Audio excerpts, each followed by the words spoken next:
बहुत समय पहले की बात है। एक छोटे से गांव के पास एक सुंदर जंगल था। उस जंगल में तरह तरह के पक्षी और जानवर रहते थे। उन्हीं पक्षियों में एक अनोखा तोता भी रहता था, जिसका नाम चिरकू था।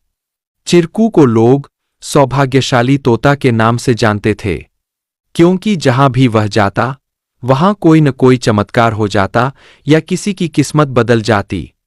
गांव के लोग मानते थे कि अगर चिरकू उनके घर आ जाए तो उनके जीवन में सुख और समृद्धि आ जाती है।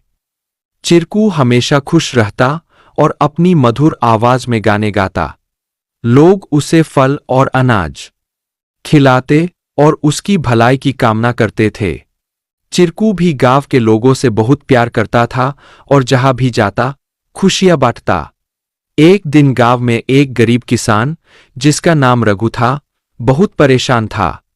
उसकी फसलें बर्बाद हो गई थीं और उसके पास खाने को भी कुछ नहीं था। वह दिन रात मेहनत करता, लेकिन किस्मत उसका साथ नहीं दे रही थी। एक दिन रघु ने गांव के लोगों से चिरकू के बारे में सुना और सोचा कि शायद यह सौभाग्यशाली तोता उसकी भी मदद कर सकता है। रघु ने तय किया कि वह चिरकू से मिलकर अपनी किस्मत बदलने की विनती करेगा। अगले दिन वह जंगल की ओर चल पड़ा और चिरकू को खोजने लगा। बहुत ढूंढने के बाद उसे चिरकू एक पेड़ की डाल पर बैठे हुए मिला। रघु ने बड़े ही आदर के साथ कहा। चिरकू ने रघु की बातें ध्यान से सुनी और उसकी आंखों में दया उमड़ आई। चिरकू ने अपनी चोंच में एक छोटी सी चमकती हुई पत्ती उठाई और रघु को देते हुए कहा, यह जादुई पत्ती है। इसे अपनी जेब में रख लो और जब तुम अपने खेत में काम करने जाओ तो यह पत्ती तुम्हारी किस्मत बदल देगी। रघु ने धन्यवाद कहा और वह पत्ती लेकर अपने घर लौट आया। अगले दिन वह अपने खेत में काम करने के लिए गया। जैसे ही उसने खेत में जुताई शुरू की, अचानक से बारिश होने लगी। उसकी सूखी जमीन हरी भरी हो गई और थोड़े ही समय में उसकी फसलें लहलहा उठीं। रघु की मेहनत सफल हुई और उसकी किस्मत सच में बदल गई। अब रघु के पास भरपूर अनाज था और वह फिर से खुशहाल जीवन जीने लगा। उसने गांव के लोगों को चिरकू की बुद्धिमानी और उसके द्वारा दी गई जादुई पत्ती के बारे में बताया।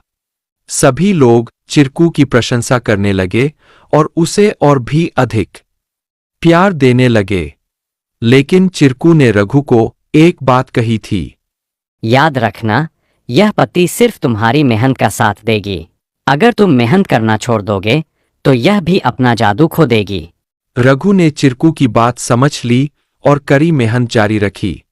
धीरे धीरे उसकी स्थिति पहले से बहुत बेहतर हो गई। वह गांव के सबसे सफल किसानों में से एक बन गया।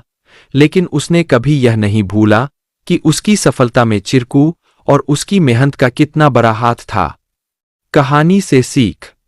इस कहानी से हमें यह सीख मिलती है कि किस्मत भी उन्हीं का साथ देती है जो खुद मेहनत करते हैं।